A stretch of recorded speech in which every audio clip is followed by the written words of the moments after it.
Showing versus telling, or show, don't tell. This is a focus lesson that will help improve your writing. Show, don't tell means to describe something for your readers instead of telling them something too obvious. For instance, here's a sentence that just tells, "The boy was very frightened." There's no wondering about it. You've been told the boy was frightened, but notice the difference when the writer shows you, the reader, what frightened looks like. George screeched in terror and threw his hands up to protect himself. Even though his legs felt like they had turned to jelly, George leaped to his feet and tried to get out of the monster's reach. You don't have to tell your reader the boy was frightened. When they read your description of his reactions, they get the picture on their own. This type of descriptive writing makes reading much more fun. Readers like to picture the scene in their own minds.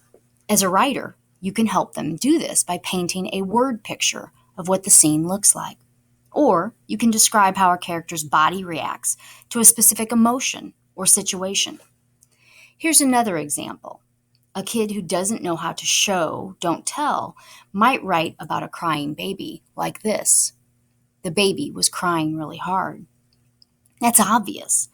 But what does a crying baby look like? What was the baby doing to let you know she was upset?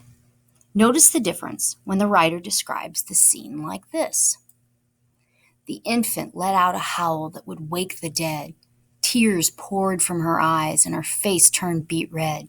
She pounded her little fists on the floor and flinged her toys across the room. I knew we were in for a long, long afternoon. This time, the writer paints a word picture that describes the crying baby much better than the obvious statement. The baby was crying really hard. In narrative or expository writing, don't just tell your readers something they don't have to think much about. Show them. Describe what's going on. Someone's physical reaction to an emotional situation or a sequence of events. When you show and you don't tell, your reader is going to be a much happier camper.